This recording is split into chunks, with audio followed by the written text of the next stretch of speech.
Hi everyone, this is Kelly from The Truth in Story, and I am here with the special deck. I'm really excited about this deck, and to be honest, this is probably the first deck in a very long time, if ever, that I'm actually kind of nervous. I'll take that back. I know I felt the same way with the Marielle, because I had the Marielle Tarot on my list for a very long time, and I was kind of nervous about it because I felt like it was going to be a really powerful experience, but I was also kind of nervous that it was going to be a letdown, and also you know, just wondering how it was going to hit.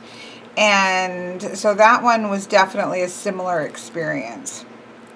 But this one, I'm nervous for the same reasons as, and also for personal reasons, mostly to do with.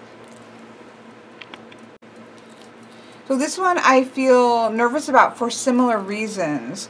I will say that the creator of the Goliath Tarot has sent this to me in order to review, and I'm so grateful that he has done so. His name is Goliath as well, and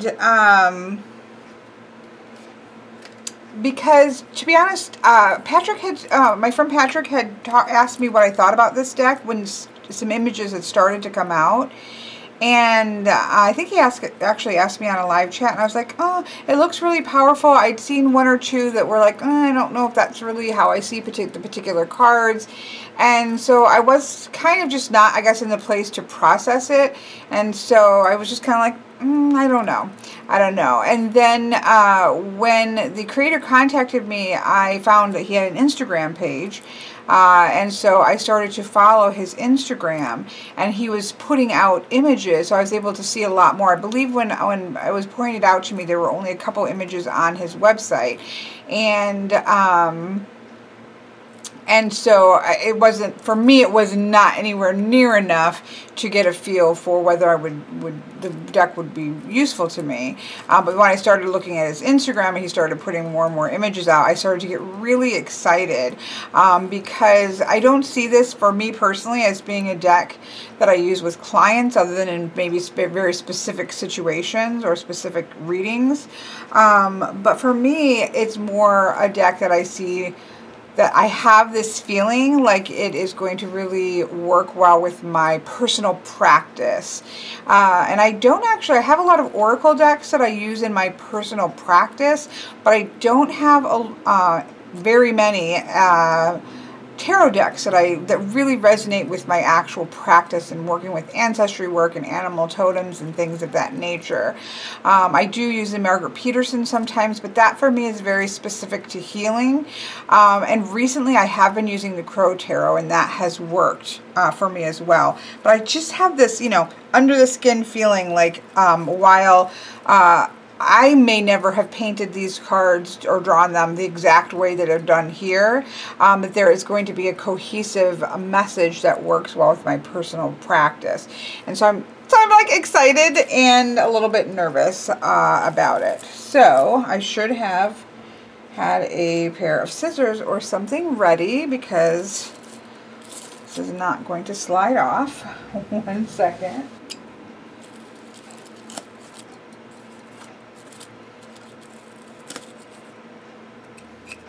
Sharp knife. There have been people who have been worried about me and my cheese knife that I used to use to open things, which was very, very dull. That knife, people should be concerned with me, because I do cut myself a lot. Alright, so of course it has a sticker on here that says the Goliath Tarot deck. I want to express my heartfelt gratitude and say a big thank you for supporting me on my journey. This is a very special reason you have acquired this deck, so please treasure it and keep it safe. You have a piece of my soul in your hands. How amazing is that? Never forget the power that's in the magic of your own creation. And then here is a print. Oh, it's gorgeous. This is a 7 of Pentacles, the rewarded frog. So he's been waiting patiently, right? And his reward is he's snatched a hold of a fly. That's pretty awesome. Oops, and here's the deck. Huge box. When I picked it up at the post office, I'm like, I don't know if this is inside of another box, but this is a huge, and again, I've seen his Instagram. I know that the cards are very large, but you know, you don't know the size of somebody's hand or anything like that. So I knew it was big, but this box is big. So that's what came obviously in with it. I actually really like that. I mean, his artwork is amazing. So I'm going to set that over here to the side. And let's get out the sharp, too sharp for me knife. Let's put the lid back on. So it does come sealed like this. The back says the Goliath Tarot Deck, a Shamanic Shadow Deck, written and illustrated by Goliath. The top part has Goliath Tarot Deck, an alchemical shamanic shadow tarot manifesto featuring 95 cards, suited for spiritual divination, mystical exploration, readings, and guidance, and includes a guidebook. So then there's some of the images there. Goliath, and then some more of the images on the side, and then of course the front showing the Goliath Tarot Deck. So beautiful box. I'm not sure how it opens. Okay, let me look here. Oh, I think it's a magnet. I'm like, I don't see how. Yeah, it's a magnet closure, which is amazing for a self-published deck, because you don't often see those. And oh, it just stands up. Amazing. It just, like, this is what I see. Sorry, I'm trying to. It stands up gorgeous. Goliath Tarot Deck. And then on the inside here it says, a touch of magic, a touch of shadow, a twinkle of beauty, a spark in tarot. A feeling of mystery, a feeling of ponder. Shuffle the cards and take a wander. I was thinking it was going to say a feeling of wonder, but behind it's making me ponder and wander. It's pretty awesome. I love stuff like that. We have the guidebook on top, and we have the accent of purple. I don't know if you can see that here, but the accent is purple. So I would say impact factor on first impression, like of opening something and, you know, kind of opening up. It definitely has that impact factor, that experience, feeling as if I am getting ready to experience something. So we can pull, these are big cards. So here's the guidebook, the Goliath Tarot Deck Guidebook, written and illustrated by Goliath. Art is how I see myself, how I express myself. It's my interpretation of the world I'm in. Art and creation are the only thing that I never get sick of. They heal me and lift me, keeping me buoyant every time I'm down or feeling like I'm sinking. I invite you into my world, my very own tarot manifesto. All the cards in this deck talk to each other and hold a fragment of my heart and soul in them. This is my gift to you. Welcome to my Goliath Tarot Deck. And so then we have the guidebook, which is the, beautiful. That's going to be very hard for me to read. I'm going to have to go get the whole thing is going to be hard for me to read without my glasses, so I shall hunt them down. But you look at those spreads. Looks amazing. So we'll look a little more closely at this. Let me pull everything else out. But you do get a decent size image of the card next to it, which is lovely. Again, I really appreciate that, because you want to shuffle your cards, so you don't have to go try to find the card when you want to sit through and read. And so to have a nice clear illustration of the card is really something that I appreciate in a deck. So there we have that. It's a little bit different in that it's this kind of this way of reading. And I will say on the beginning, just visually, the print is very small, obviously so that he could get a lot of text into a compact book. So I completely understand that, and obviously not everybody has my eyesight. I will get my glasses so that we can take a better look at that. Then we have the ribbon to continue pull out the cards, which again I will say are very large. But this is one of those decks that I think is meant to be large. I feel that way about the Margaret Peterson. It's meant to be big and large. And I think I felt that way also about the Mary L. I was actually a little bit disappointed when I trimmed it. It's one of the few that I've been disappointed by. But it had such bad borders. I'm going to carefully do that. And pull that off. The wrapping has not damaged the bottom or the top of the cards, which unfortunately sometimes does happen, right? The inside is a plastic insert. I know not everybody likes plastic inserts, but I will tell you one thing that I do like about them is that very often when people use cardboard inserts, what happens is cards slide, they slide underneath. And I would personally prefer to have a plastic insert that the cards aren't going to slide versus one in which I have to dig out the cards and risk damaging the cards every time I try to get them out. So I know that's not everybody's favorite. These are so large too that you really could just put them in here with the book, which is, to be honest, probably how I will do it, because the plastic does feel sort of like not something that I want to have in this particular deck, because I probably will get a bag for this or wrap it with a cloth and then set it down in here. So actually I have an idea of a cloth I might use for that, so I'll show you that in a little bit. So yeah, put that back in for right now, but I don't think I'll leave that in. So there we have it. I have to say, you know, really gorgeous production value. Again, especially for a self-published deck. I think that this is beautifully done.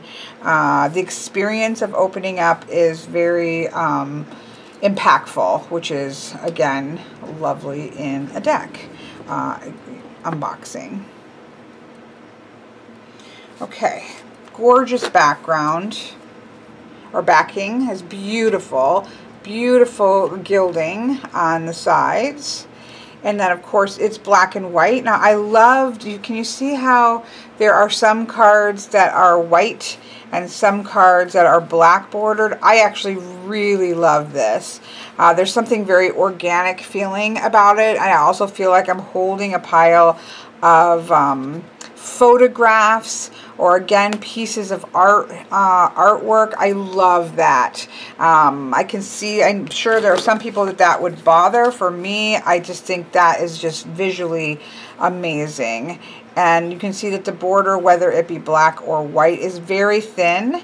I will obviously not be trimming this deck. It is gorgeously gilded, and those are very thin borders. It just makes it feel like a frame. So I'm not going to jump ahead yet to those. Very, very large. I don't know what to compare it to. Let me grab a standard Oracle deck that everybody might know. So here is a standard tarot deck. I'm trying to... There's a light. Oh, there's a no and a yes card. Here's a lighter card. So that's about us. This is Darkness of Light Tarot. It's pretty standard tarot size. You can see this is much larger. This is a Blue Angel Halloween Oracle. It is larger than that deck as well. Here, maybe this way you can see it better. So it's large. It's larger than most even Oracle decks as well. I'm trying to think of an Oracle deck that I have that's larger. This is the new Spirit Animal deck by Jody Bergsma, which is probably my largest, and this is just actually slightly taller and just a hair thinner than the Goliath, just a hair. So this Oracle deck, which again is the Spirit Animal, again it's the one by Jody Bergsma. And this is probably the biggest card deck I own, and it's a little bit, just a little bit taller than the Goliath and a slightly thinner. So that, if that gives you an idea. This is a 5x7 print of one of my prints. And so you can see, there you go. So hopefully with those three, it gives you some idea. They're large. Again, I think that they are best to be large. I think that that's going to work in their favor. And we got a little peek at some of the extra cards with the yes and a no card. Peeking ahead. They are glossy.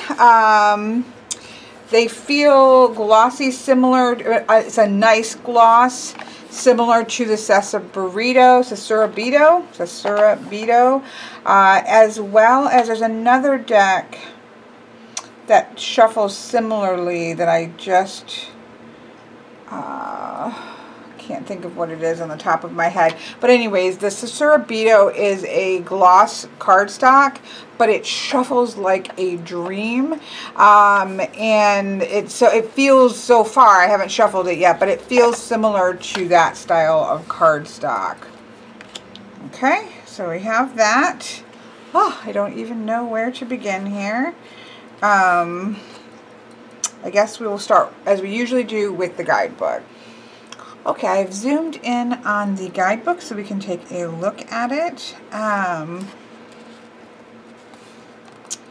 For Jotam, my creative brother and part-time magician, I get high off our memories. So he's got that here. So then he goes into what is shadow work, the integration of his shadow story. The nature of this deck is leaning towards the shadow, and the artwork is specifically drawn using animals and the natural world to depict the archetypes and emotions of each card. This makes the deck more abstract and shamanic in nature, as it removes the physical human paradigms such as age, gender, and race, etc. Shadow work in itself is more than just a cool new age term that is becoming increasingly more used and identified within the spiritual community and the world at large. Shadow has its own collective consciousness, as it is part of life and all living things. In short, the shadow is a psychological term used to describe things that we can't see in ourselves or are simply unaware of. So he goes on and talks about that, and then he answers the question of why a shadow deck. Because as an artist and a reader, I found the spiritual tool market over illustrated with light,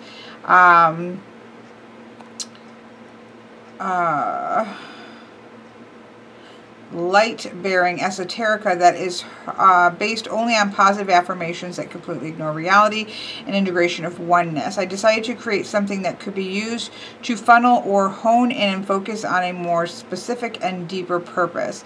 Suppressing and denying things such as shadow can be incredibly dangerous and can actually lead to a less cohesive being and some incredible behavior. Sometimes in life, we just have to deal with things head on. If we have unresolved trauma or wounds that need to be dealt with, particularly from our past or childhood, we need to acknowledge them and know that we have not fully healed by going back to that time and space in a safe place and looking at it as an adult. This can give us a higher perspective and a better chance to access it, process it, and then learn from it so that we can integrate into our being. So he definitely addresses that head on, that he intends this to be much more in the... Now, the cards that I've seen, I think, are just going to be powerful in general and work in shadow in the ways that I think of in the dark of the forest. Because truthfully, having light-bearing decks, such as pure affirmation decks, which I do think have their place, I do agree that there's an overabundance in the market, but they do have their place. The same issues could come from a deck that was all shadow.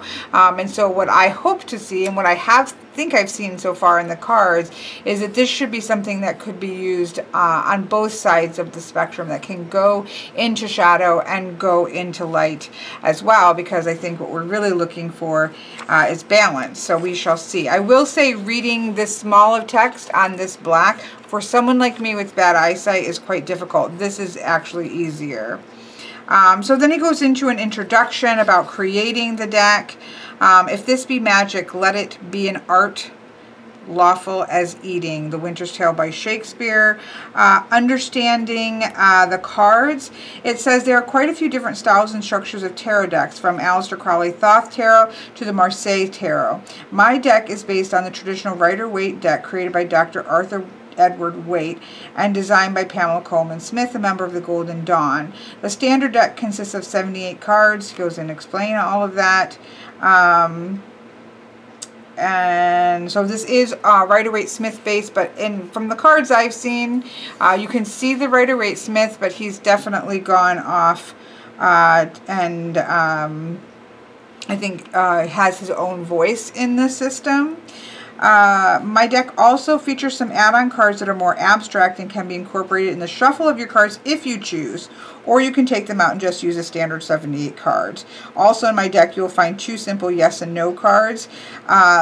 These are in there for definitive clarity. Sometimes we just need a simple yes or no on things and may not have the time to do a full reading. Also, these 2 cards have been made specifically for scrying or divination with a pendulum. So he talks about that. He goes into talking about the different suits, shuffling. He goes into some spreads. Again, the Celtic Cross. There's a spiritual guidance reading. There's a Celtic Cross. There is a basic 3-card reading, a year ahead reading, yes and no divination reading. Place them, use a pendulum in between so it can go either way. Outward influencing reading, face down mix up, to do or not to do spread. So a nice chunk of spreads there in 2 small pages, right? And then it goes into the cards itself. And we'll read one of these so that we can get a feel. There looks to be 2 pages, the front and back page, for each of the cards. So I think we'll wait till we get to either the Strength or maybe Chariot, which is my birth card. This is just absolutely adorable here. But in general, you can see that we have the number, we have the title, we have Lamat. In terms of, we have the traditional title in there. We also have the English title as well as a descriptive title that he's added in. So we have the Fool or the Eternal Vagabond. We have keywords, a bunch of keywords here: adventure, journey, new beginnings, freedom, to seek, to search, a hatchling, breaking through the egg, so on. Lots of good keywords there. We have planet, air, planet, element, zodiac, and stones. I'm assuming that the planet, element, and signs are Golden Dawn based, because he did say that's what he's based it on. And then he has some crystals that would work with that as well. And then he goes into a description of the card, a nice amount of description, and then some reversed keywords. Now, I know let me pull up the full card here.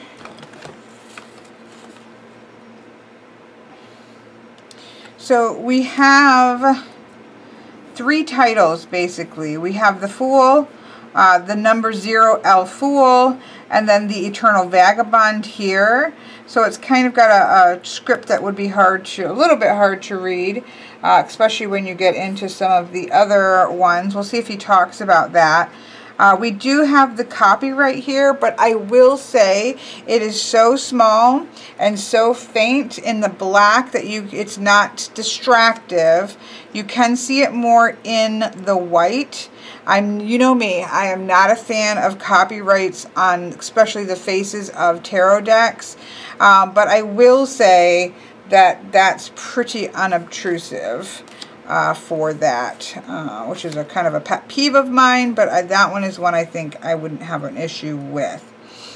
So that's what we have. We'll go through all of the cards, obviously, including the extra cards, and that's where the guidebook ends. So it's 264 pages, packed full with very tiny fonts. So there's a lot of information there. Let us take a look at these cards. I'm going to zoom in as far as I can so that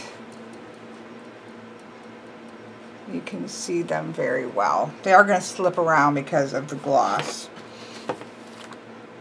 So, of course, again, here we have the Fool. I'm not sure what the purpose would have been for having two of the same titles, just in different script. I kind of skimmed through the beginning of the guidebook to see whether he comments on that, but he hasn't. But it's obviously something that he enjoys himself. I'll have to message him perhaps and see before I end the video if he can comment on that and let you know if I hear back. But we do have the Fool here, and it is he calls it the Eternal Vagabond. I mean, this is adorable. It's a mouse that is just diving off of the top of a cliff. He looks exuberant. I mean, it's perfect. In my opinion, that's a perfect Fool. He is just diving head first. He's trusting that he's going to make it, that he's going to land where he needs to land. Let me take a look to see if he does at least express, talk about the painting. That's always something I'm interested in.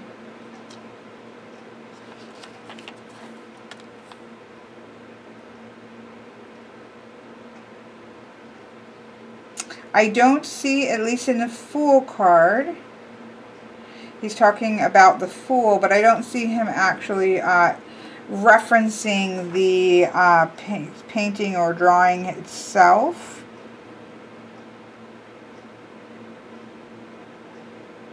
No, he does talk about it. Here we go.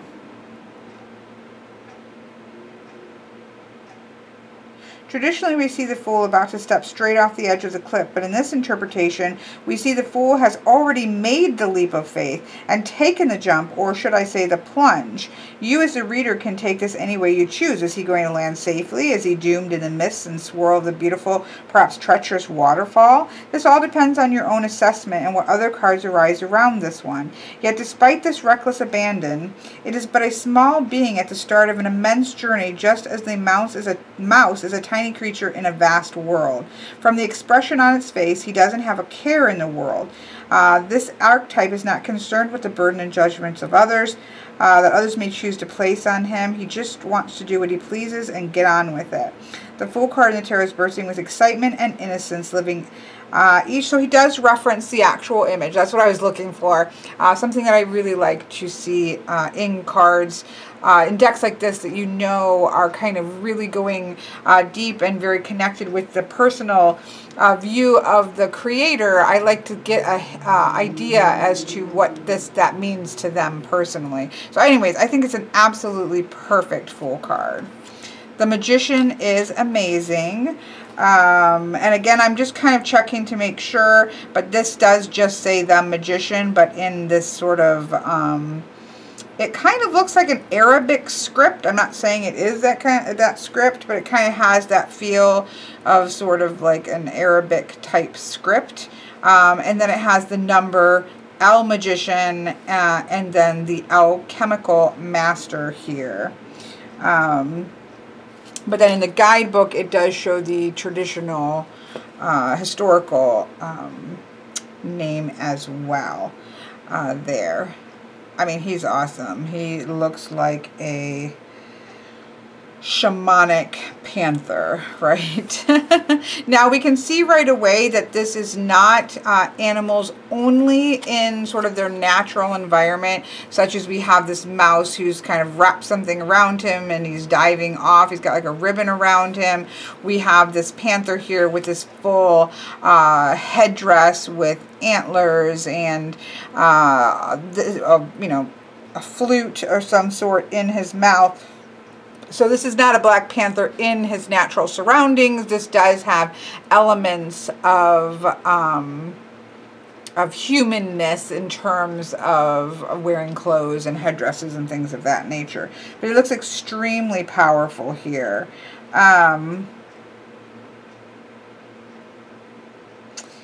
the big misconception of this card is that the Magician card is linked only to the man or sits only in the divine masculine. But the concept of a magician creative being is that creation comes in all different forms and expressed by many living things. That is why this deck is animalistic in nature, as it is for the most part gender neutral, as gender is completely irrelevant here in terms of magic. So on and so forth. Grow stronger. So that's, he's explaining why it was important for him to use animals.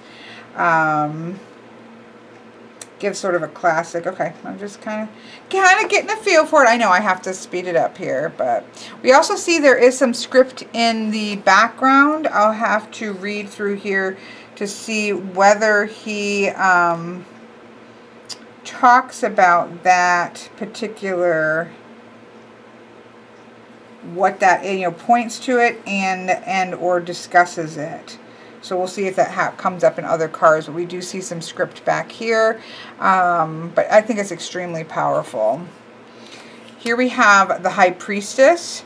And here we have obviously what appears to be a very Egyptian feeling cat. You get the Egyptian style makeup, eyeliner here, the ankh, the third eye. Again, very mystic feeling. I still think you can get that air if you work with concepts of the masculine and feminine, not necessarily male and female, but masculine. There is a masculinity here and there is a femininity here when you put these side by side. So I think that if that is an energy that you do work with, it's certainly there, but it isn't, you're not forced into that feeling. But she's beautiful. I love this kind of stuff of stardust. You get the two pillars with trees, the traditional two pillars here with a darker shadow tree and a lighter tree. You get it just, you know, whenever you have those kind of third eyes open, that has a very powerful connotation of the intuition and diving into the waters of the High Priestess. This is second title is the Crescent Moon Cat. Here we have the Empress, and we see almost a X-ray vision of the Empress, and she's called the alchemical mother here. And so we can see a peacock actually that is sort of X-rayed. We do see Venus, the sign for Venus here. And we can see that she's, you know, that she has is giving birth, or that she is carrying that. He says that he wrestled with many different conceptual ideas. He wanted something beautiful, dark, and of course a little weird. I guess that's what we should be expecting here then. So I think this is actually really beautiful, and this idea of creation, being able to physically see the creation here. Definitely want to read this whole guidebook because it looks like it's going to be very interesting. After much self-debate, I finally settled on a beautiful white ethereal peacock as the artwork for this card. I wanted a flowing ghost-like presence to her energy. I wanted her to glow in the dark. She is a mother and she lights her own way. Much like the hermit, she does not need to be surrounded by others. She draws her power from within. Yeah, I'm definitely interested in reading through this whole guidebook here. But I think this is a really beautiful Empress.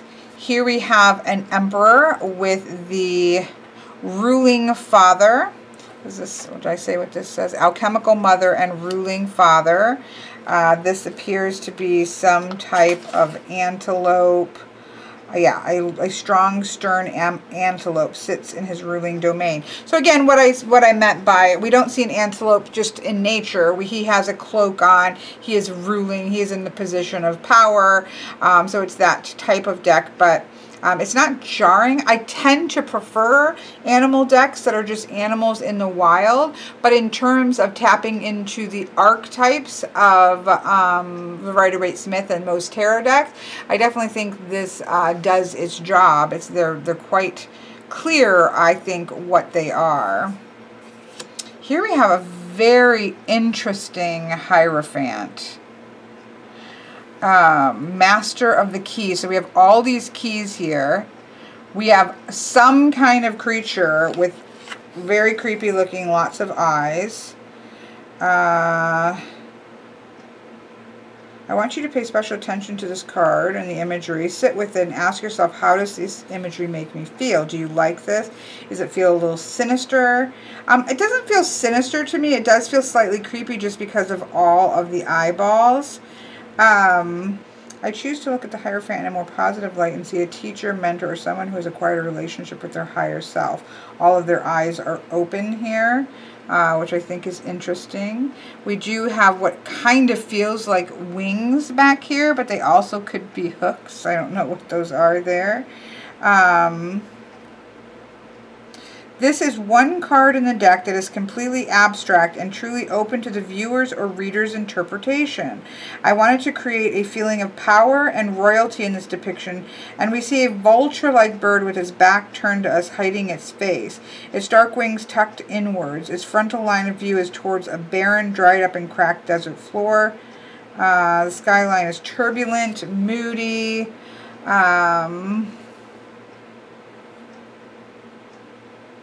The headpiece is fashioned in the shape of the traditional Pope headdress and a turban, but yet has an organic look and feel to it. Definitely does, implying that the hat is actually part of the creature's head, but it is a hat. So yeah, he definitely talks about this as being abstract. He definitely goes into, it's really kind of cool how he's approaching it, asking you questions, so that you can try to figure out, like, what is your reaction to this. I much prefer this. It has the same feeling to me like the Marielle Hierophant, which is the one card in the Marielle Tarot that I really cringe to get. I understand it, and I think it's powerful in its own right, but it's not a card visually that I like to pull. So this has that sort of unsettling nature that the Hierophant, I think, should have, because we have this juxtaposition between established religion and what that means, which can have a lot of darker connotations, right? But then also the power of knowledge and tradition. And so I think that there should be an unsettledness to the Hierophant, especially with it being a number 5, which for me is an unsettling energetic number. And so I appreciate this. I think there's a lot to unpack here, and I think it's really workable. Here we have the Lover's card, the Alchemical Heart. Again, I'm going to try to speed it up a little bit. Here we have the beautiful Chariot. I love the sense of motion here in the hair blowing. I love the interesting perspective that we have here. We have mountains in the background, which are quite beautiful. But this is this idea of really kind of coming face to face with sort of the energy that you have to work with. And I quite like that. And he sounds like he's talking a lot, just skimming through here, about approaching horses and that type of energy there. But I quite like this card. There is a sense of strength here. There is a sense of movement. There is a sense of difficulties. We even see another horse over here. So you, in some ways, you still have that sort of white and black, the more wild, running free energy here, and an energy that is more interested in at least working with you. So you have those disparate energies there, and how are you going to deal with them? This is my birth card, and I really quite like it. The Chariot of Osiris. I like that there's not a chariot, actually, because I very often find chariots to look like they're just these giant things just sitting there. Here we have the Justice card. So he's got Justice at 8 because, or not because, let me stop here and look here. Yeah, no, so he's doing Justice at 8, interestingly, because he hasn't swapped, so it's Rider-Waite-Smith based, but he's left Justice at 8 instead of swapping it to 11 as the Rider-Waite-Smith does. So for me, that's a huge plus. I love that we have the scales here. I love all of the birds. I love even the idea of some of the birds are weighing, other birds are kind of offering the olive branch, so to speak. There is that sense of justice, of things working to right wrongs. This a bit speaks to me. And so I think this is a really beautiful justice card. It's gorgeous. I love this for the Hermit. So here we have an armadillo. I'm assuming that's what this is. And it's rolled up in on itself, which I think is amazing. Again, you sometimes see tortoises, you sometimes see hermit crabs. I think this is actually really a beautiful, that you don't always see for the Hermit, and I quite think it works gorgeously. He also feels like he's kind of off in a nest, but at the same time looks like he's up in the stars. So you do get this sense on so many different levels of going inward but yet outward that you think of with the Hermit card. And so I think that that's really good, really gorgeous. It's called the Inner Master. Now here's a Wheel of Fortune that I can love. As you know, if you've watched any of my reviews, I don't often like the artwork of the Wheel of Fortune. It's not that I don't like the Wheel of Fortune, it's a wonderful card, but it's just, I never quite like the way they're depicted. But I do love this real natural. I use, this looks like a slice of wood, which I use to make crystal grids on. I have small ones, I have big ones. My Wheel of the Year fire and ice crystals are on a slab of a slice of wood like that. That really speaks to me and my personal. I have a lot of feathers in my personal working space. I use a lot of crystals. So it really speaks to me in a beautiful way. And he says the Wheel of Fortune is depicted in a very fitting, natural shamanic way, based entirely on nature's beautiful kitchen of butterflies, crystals, different bird feathers, gemstones, and treasures from the forest floor. Sitting on top of a cut tree trunk as the axis of the wheel. Yeah, I mean, I think it's beautiful, and it's just called the Great Wheel. This was one of the cards that I first saw and thought, oh, this is not my idea of the strength card. So let's go ahead and read this. Now again, he has force at 11, which is where I put strength. And so it says the lion and the cobra is the name of this. So I'm not going to read all the keywords, but there's the typical courage, inner strength, discipline, depth, wild voice, beast, explosion of physical force, fortitude, patience, gentle power, really great keywords. Associates it with the sun, the element of fire, the zodiac of Leo, and he has for crystals Herkimer diamonds, which I'm a huge fan of Herkimer. I always have a grid of 3 Herkimers on my table, and with other things with it, but the basis of it is always these 3 Herkimers, so I love that. Cat's Eye and Topaz. In this card, we see a beautiful depiction unfolding in nature, that of a moment between a cobra and a lion, head-on, face-to-face. When creating this illustration, I wanted this to be seen from 2 sides. One is that the ferocity of the lion roaring in his anger, as we feel his massive and muscular structure and body giving him his dangerous and intimidating power. The lion is fiercely territorial and will not tolerate a trespasser's passage through his way. The lion's force and presence has earned him the title of royalty, power, and might. We see this all through the history in sayings like the golden mane, the lion, the king of the jungle. He is brave and proud. His teeth and jaws are designed for pulling down and killing prey. The lion has a majestic, lustrous, gratifying golden coat and an air of distinct prowess and leadership about him. Nothing gets past him without him knowing. On the other side, we see a cobra, a king in his own right that seems to remain calm and in control of its gaze on the roaring lion. It stands raised and poised in its hood. This card represents the power of the divine masculine and the divine feminine present within the snake, both of which have great power but are expressed differently. The cobra is within striking range, and the lion is well aware of the venomous inner power of the snake's sacred bite. Perhaps the cobra is soothing the lion's rage with his gentle stare. perhaps calming the animalistic beast that is before her. What could happen in the next scene is entirely up to your imagination. Either way, this short power struggle could result in a standoff, or both being hurt or killed, and no victor emerging. In the tarot, strength card is represented by the number 11.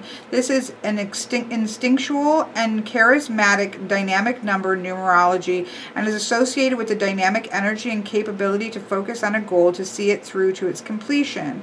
It is also connected to synchronicity 1111 and mystical energies. The magician card, being number 1, is the counterpart of the strength card between numbering 11.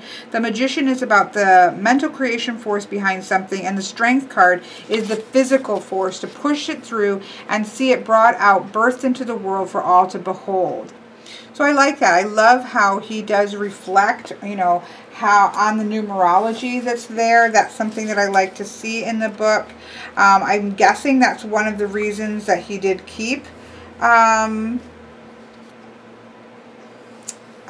strength at 11, because that's one of the reasons why I keep strength at 11, because it does go very strongly with the magician card in that sort of inherent inner strength, physical, and then the physical sort of raw strength as well. So I quite like it. I think this is awesome. This is the Hanged Man, of course, the suspended monkey. I just love it. I just watched the new Mowgli, the Jungle Book Mowgli on Netflix, and there were some cute monkeys in that. Animation of the animals was not that fantastic. It's just, there was a Netflix version of it, but it was still, I just love anything. I loved that story when I was a kid, and so I love this. I love the air of, you have sort of the lotus here, and the idea of the chakras, and Om, and then I love the mala beads in his hand. So there's definitely a sense of calmness and serenity, and I'm going to hang here until I get what I need and gain the perspective. I just think he's awesome. Here we have Death, which is gorgeous. It's called the Metamorphic Moth. I love that we see what looks to me to be maybe a snake skeleton. We have the Death's Head Moth. Looks to be, to me, maybe a crow skull. I just think it's beautiful. It speaks to death and transformation. This is a beautiful temperance card. Absolutely beautiful temperance card. It says the Pond of Balance. It feels balanced. I love the yin yang. I love the lotus. I love the koi fish here. I think it's just beautiful. Just beautiful, and I think it's what makes the next one the most jarring for me, which is the Devil card, Master of Lies. So this is definitely going like the full-on devil. We have the creepy goat here. We have a snake wrapped around the goat. Deception, Master of Lies, entrapment, all the kinds of things. Let me see if he refers directly to the... I wanted to create a devil. Let's see.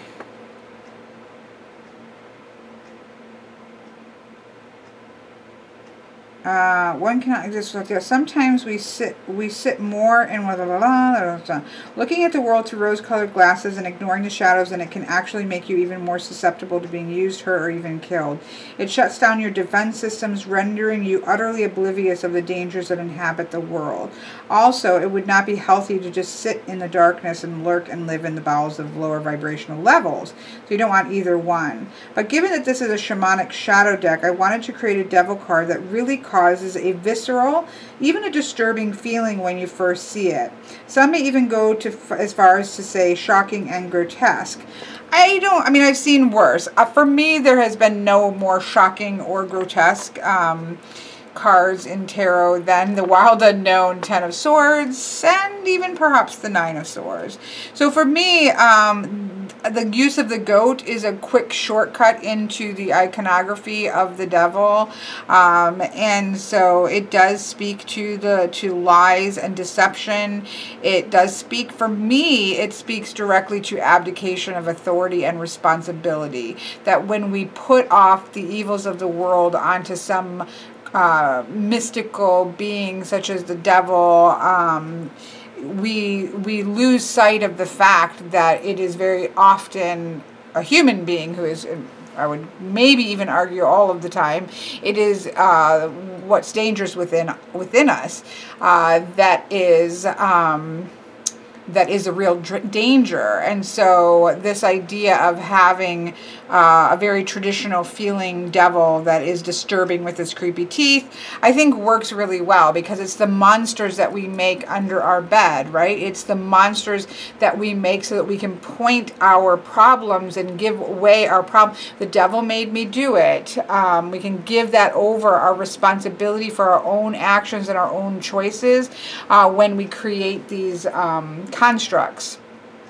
And that's not to say that there's no evil in the world, but that we often, I think, as human beings, place that on the other, place that on the monster, so that it is outside of ourselves, outside of the village, that we can feel righteous in ourselves. And so I think having a devil card that is disturbing is always a good, because it should be a shocking card when it comes up, because in some way it's a warning that you are stepping into dangerous ground, that in some way you've given over either your power through addiction, or through just giving your power to someone else or to a situation, or you've given over your responsibility and are not taking responsibility for your own choices. So I think it should be jarring. Here we have the Tower card. I think this is a beautiful depiction. I like Tower cards with trees. It's definitely stress feeling, right? We have a tree that's burning. We have birds that are flying off. We have baby birds in a nest that they're, trying to figure out how can they save the birds. And so I think it's a very good depiction of the Tower card. Here we have the beautiful Star card. I really like, the Star card is the cosmic, I took my glasses off, the cosmic guide here. I think this is really beautiful because for me, again, I'm not reading through all of this yet, but for me, this connects the world tree with the universe, which the world tree is a concept of viewing the universe, viewing the whole structure of life right through a tree, which is a concept I use a lot with. And so for me, this works beautifully in that way. But I think it's gorgeous. Beautiful moon card. The Silver Shadow Reflector. Yeah, the Silver Shadow Reflector. Putting my glasses back on. The Silver Shadow Reflector. I think it's beautiful. It's the moon. Here we have the sun.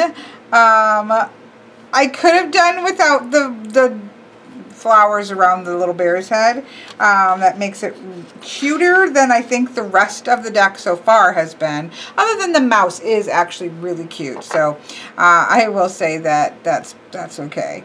But in terms of this versus a naked baby on a horse's back, I will take it. It definitely feels very Rider-Waite-Smith. We've got the sunflowers there. We do have a small creature on top of a larger creature. But it is adorable. Not a huge fan again of the rings and noses, but they, we've had animals like that. This deck is not one that strips human things out of, it's not just animals in a natural world. But it definitely has a sense of lightness, right? And brightness in a black and white deck. Beautiful, powerful, a Judgment card. This is someone fighting for transcendence here, right? This is really interesting. This is a breakthrough that has there. It is beautiful. He says, you've arrived at one of the most beautiful and significant yet dreaded cards. I'm not entirely sure why this one, for me, why the Judgment card is dreaded, because it's one of my favorite cards. Because for me, the Judgment card is that make it and break it moment where you stop and you have this breakthrough that you're going to work hard for. You're accepting your choices and decisions that got you to where you are, choices and decisions that you didn't have any control over, and in the end, you know, what are you going to do about it? How are you going to move forward?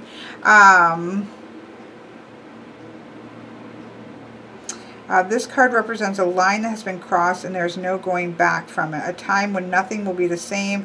A shift from one realization of the truth into another. It's definitely a shift.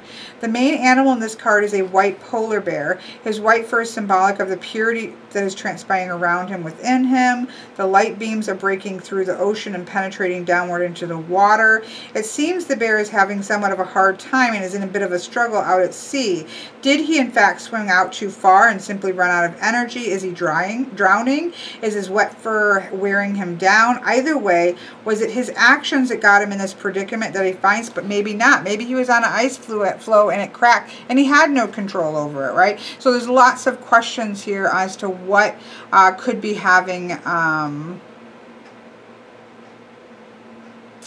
I also like the idea perhaps the bear is now out in the sunset and he is just doing what is natural to him and really in no danger at all. He may be out hunting or something. You know, there's so many different ways that you could look at this, but I will say that what this gives, I think, over other Judgment cards for me, in the way that, at least the way that I read them, is that sense of like he's fighting for it. He's fighting for this transformative moment, this moment in which he has struggled to get where he is, and he is going to, I have the sense he's going to get where he needs to go. There's an ice floe right here he's going to climb onto, whatever that may be. He's going to dive under the water and swim where he needs to go.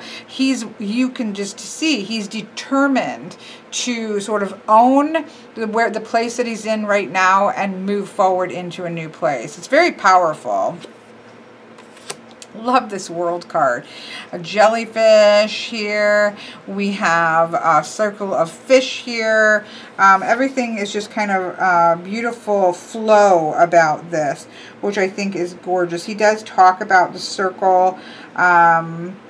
He does talk about the sacred geometry of the circle and this type of thing. The only thing that I would say with this one is that it kind of feels like this might be a net here. Oh yeah, it says, in this card, your nets that have been cast around the fish. Nets that go deeper and deeper, but you know, they're just kind of spiraling their way out of them. They are in balance with their surroundings and moving with their surroundings. So for me, it works well, even though the net for me would not really represent the World card. But the sense that because these creatures are in complete balance with their surroundings, they just zip, zip, zip, or zoop, zoop up and out of the situation.